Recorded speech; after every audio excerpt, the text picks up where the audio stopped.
You know, I really wanted to like this movie. I am by no means a Mario or Nintendo super fanboy, but I do have an affinity for the Super Mario franchise. I played the Super Mario Bros. Wii remake when it came out, I dabbled in Odyssey, like everyone I played Mario Kart with friends at social events, but my best memories of Mario definitely come from Super Mario Galaxy, both 1 and 2, and it's not too hard to tell why these games have stuck with me.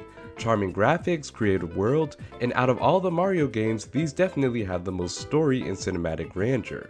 So when it comes to adapting a movie from this masterpiece, where you literally have all of the perfect pieces right there, how do you mess up this badly? Now, to be fair, I am a bit late to this discussion, and most of what I have to say about this movie has already been covered exponentially, so in this video, I want to focus more on the critics versus fans aspect of this whole charade, because the online discourse surrounding this movie has become so exhausting, like across the Spider-Verse Twitter levels of exhausting. But first, let's talk about the movie. As far as the first Super Mario Bros. Movie in 2023, I quite enjoyed it. Sure, the script and story was pretty weak, but it was an undeniably fun time. The characters were simple and likable enough, the music was amazing, and the animation was absolutely gorgeous, with tons of detail and creativity poured into each location.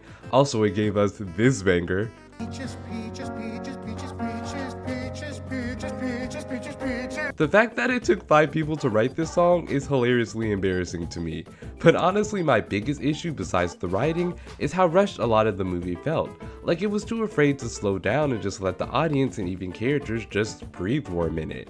And a big part of that is because the movie is too focused on trying to cram every reference, character, and Easter egg into a short 90-minute runtime. If the movie was just 10 minutes longer, I think it would have fixed a lot of his issues, like fleshing out Luigi's arc, who we barely got to see. This is the Super Mario Bros. Movie, right? But perhaps I was too hard on you because the Super Mario Galaxy movie makes the first one look like a masterpiece. And the little amount of story structure, pacing, and character arcs that were present in the first movie are just completely gone now. I'm sure you're all familiar with the plot at this point. Bowser Jr. kidnaps a nerfed Rosalina, continues his quest to free his now miniature imprisoned father. It takes a cute Luma like 3 seconds to convince Peach to rescue her. Toad and Peach set out to find her. Mario and Luigi follow them and try to help, and Yoshi is also there. Bowser wants to be a good dad, yada yada yada, action scene, rinse and repeat. And at some point Mario and Luigi get turned into babies. They save Rosalina and everybody lives happily ever after. Yeah, the way I summarize the movie is exactly how it feels watching it. It's all over the place, there is so much happening and yet nothing. And the sad part is, they had me in the first act. The first act isn't perfect by any means, but it has a decent pace and structure to it. The characters' personalities, powers, and ambitions are introduced and established pretty clearly. We get a cool scene of Mario and Luigi riding bikes in the Sand Kingdom that I was honestly digging. Yoshi's introduction was of course also rushed, but his backstory was surprisingly funny, so I'll give it a pass. Yoshi was also my favorite character as a kid, and he also happens to be probably the best part of the movie, played weirdly excellently by Donald Glover. Though I think Childish Gambino would have been a better choice. He's cute and honestly doesn't really serve any purpose to the plot other than to sell toys, but I did have a big smile on my face every time he was on screen, so I'll take it. I wish I could say that about the rest of the characters though, because it is actually baffling to me how little the writers and filmmakers care to do just even the bare minimum when it comes to making a cohesive movie, because a lot of the time it feels like we're just burning through scenes to get to the good stuff. A character will explain their plea or what needs to be done, and 10 seconds later we're in the middle of another action sequence. Some darn fantastic action sequences, I'll give the film that, but there's so little weight tied to any of the characters and their motivations that it's really hard to get invested into any of what's going on. I know that some fans were PO'd about Rosalina and Peach being revealed to be sisters, a story thread created specifically for this cinematic endeavor, but it was a perfect opportunity to flesh out Peach and her backstory, and that interesting thing they did in the first movie where she was interested in human culture and her past they did almost nothing with.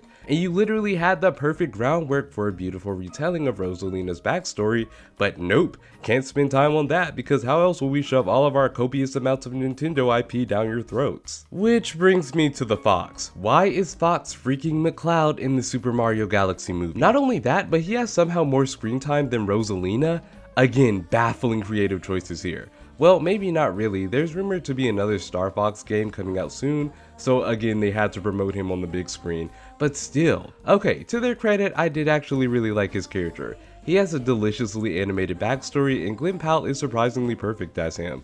but the movie doesn't really care to do anything interesting with his character either.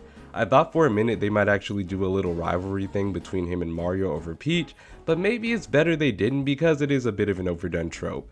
And Peach doesn't seem to be allowed to have a love interest, namely Mario, or even be put in any type of compromising position, which wouldn't be a problem if she was a better written character. If you're gonna make her a perfect kick-butt princess, can you at least make her a little awkward or goofy or struggle physically or morally at least once? What I'm saying is give her more personality than the overused action girl cliche. Also, how do the Super Mario Bros keep getting sidelined in their own movies? There's so much happening in this movie that they low-key feel like background characters. Mario's whole character motivation is that he wants to get a kiss from Peach, which I guess, fair enough, and Luigi is just kinda there to support him, which I thought was sweet. They're still really fun together, and delightfully voiced by Charlie Day and Chris Pratt. Yeah, maybe I'm warming up a little bit to Pratt this time around. Okay, lastly, the Bowsers. Benny Safdie is actually quite good as Bowser Jr. Him and Jack Black are obviously trying to make $1 out of a 25-cent script, and I did find a lot of their scenes together either funny or even sweet. But the way they handle their arcs kinda sucks. Bowser is suddenly good in this movie, so much so that he gives Mario a big wet one. Why do I get the feeling this is some kind of crazy fan service? It's implied that he's changed for good because he wants to be big again, but they flip-flop between him being kinda bad and kinda good. How dare you look at my masterpiece and say that? I'll burn the skin off your bones!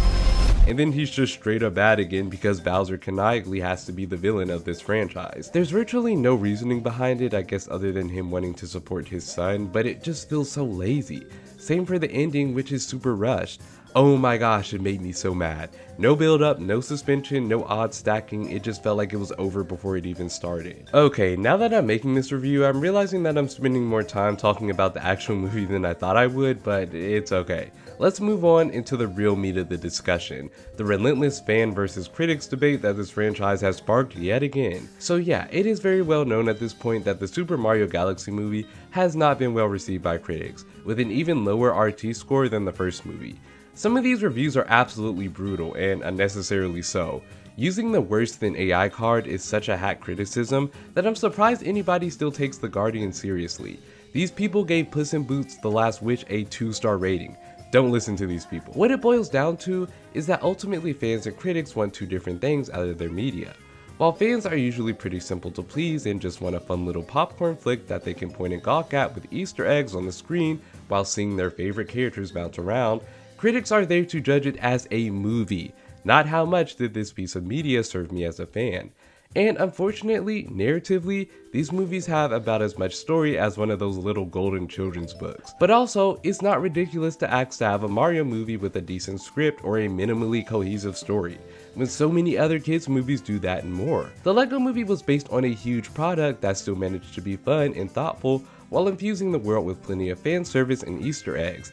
And it was actually clever and witty and self-aware while doing it. And to a lesser extent, the Captain Underpants movie is a film obviously more geared towards the pre-12-year-old age demo, is literally about a man in his underwear, and yet it's still very tightly written. So no, I don't want to hear that it's for kids so it doesn't have to be well written excuse. And no, obviously this movie isn't just for kids, because most of the people defending the movie online are adults. Two things annoy me the most though. A, acting like the Mario movie is exempt from criticism just because it's a fun little fan service movie, and B, acting like anybody who does criticize the movie must have expected a masterpiece.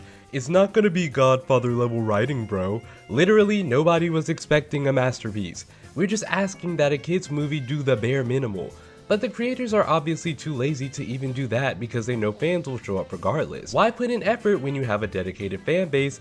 Basically the whole tagline of the Disney live action remakes. It's really like cinematic junk food. It's fun and tastes good while you eat it, but it ultimately leaves you feeling unfulfilled and hungry for something better. But I get it. I get the appeal of fan service.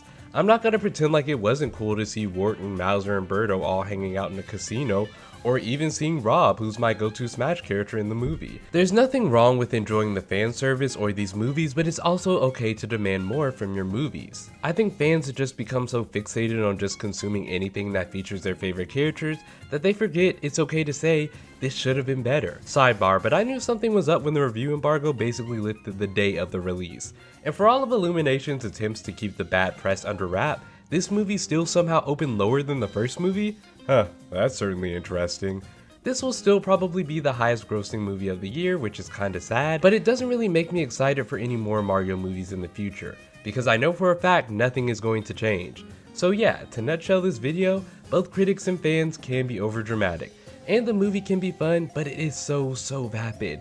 Oh, but the animation is so pretty. Of course it looks pretty. Every animated movie released in the last decade has looked pretty. All I can say is just go watch Hoppers and Goat. I mean, like, they're better movies and they're fun, but also have solid writing and structure. But that Mario movie soundtrack is a banger. It's pretty amazing. I love it. I think the overall bigger problem is that studios putting out movies this sanitized for audiences to gobble up means that the masses will slowly become more okay with AI generated slop, even in like long form. Like, we're probably gonna get some AI generated movies soon, which is kind of messed up, but it is what it is. I just think the whole discourse for this movie, as I said, has been kind of exhausting. It's insane seeing so many people like bend over backwards to defend this movie when it's really not necessary. If you enjoyed it, cool, like that's great. I'm glad you had a good time. I even enjoyed bits of it. But like I said, can we stop pretending like it's perfect? It's okay to say it has flaws. It certainly does. So yeah, thank you all for sitting through this video, listening to me rant a little bit, but it needed to be said. Anyways, I will see you all very soon. Bye.